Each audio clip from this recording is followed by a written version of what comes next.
The old Blackwood Manor stood silent, shrouded in a perpetual mist that clung to its ivy-covered walls like a forgotten ghost.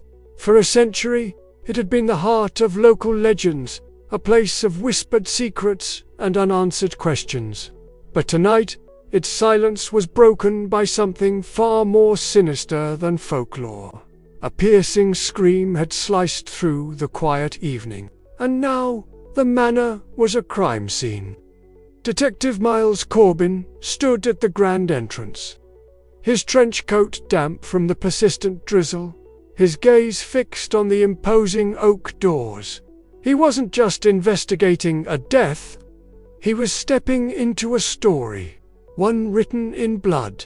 Inside, the opulence was breathtaking, a relic of a bygone era. Crystal chandeliers cast an eerie glow on velvet curtains and gilded frames, but the beauty was marred by the scene in the library. Lord Alistair Blackwood, the last of his line, lay sprawled on an ornate Persian rug, a single, fatal wound marking his chest. There was no weapon in sight. The room was pristine, almost staged. The only thing out of place was a small, intricately carved wooden bird clutched in the victim's hand. Miles picked it up carefully with a gloved hand. It was a nightingale, a detail that felt strangely significant.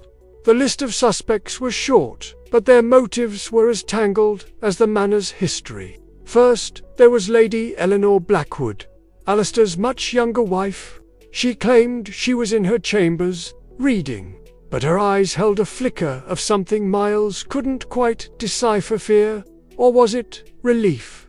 Then there was Julian Croft, Alistair's ambitious business partner, who stood to gain control of their entire empire. He was calm, collected, a little too composed for a man who'd just lost his partner.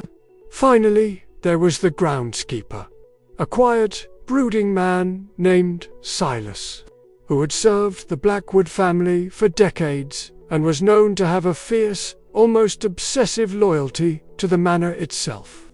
Miles began his search for clues, starting with the library. He ran his fingers along the spines, looking for anything amiss.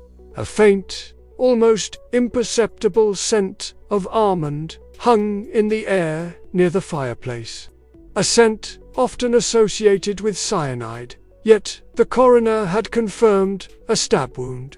It was a contradiction, a loose thread. Then he noticed one book slightly ajar.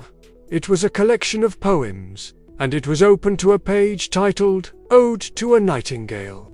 Beneath the title, a single line was faintly underlined in pencil. "My heart aches, and a drowsy numbness pains my sense." It was a classic, but why this line? His investigation led him to the manor's hidden passages, a network of corridors behind the walls that the Blackwoods had used for generations. He found a small peephole in the library wall, concealed behind a portrait. Someone could have watched the entire scene unfold from here. Following the passage, he emerged in a dusty, forgotten storage room. On a small table sat a teacup. The room was a fortress of knowledge, its shelves groaning under the weight of countless leather-bound books. Still holding the dregs of a dark liquid that smelled faintly of almonds, next to it was a small vial, empty, and beside that, a single, sharp letter opener, its silver handle gleaming in the dim light. It was clean, wiped down, but a minuscule dark stain remained near the hilt. The pieces were falling into place, but they formed a picture more complex than he'd imagined. The poison, the stab wound, the nightingale. It wasn't one killer, it was a conspiracy.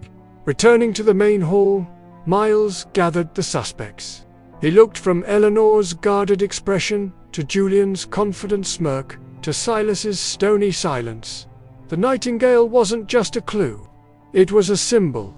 A secret society within the family, known as the Nightingale Song, who believed in preserving the Blackwood legacy at any cost. Alistair had planned to sell the manor and dissolve the family fortune, a betrayal they could not allow. He revealed the teacup, the letter opener, the underlined poem. He explained how Julian had poisoned the tea, causing the drowsy numbness that incapacitated Lord Blackwood. But Julian wasn't a killer, not in the direct sense. He merely set the stage.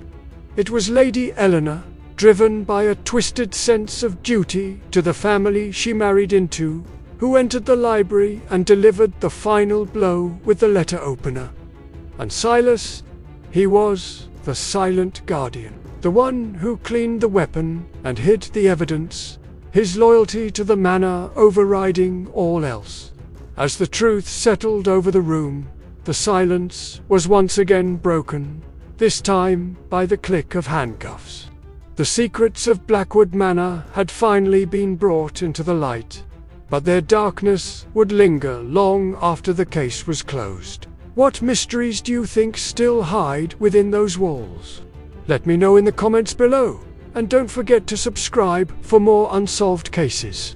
Thanks for watching.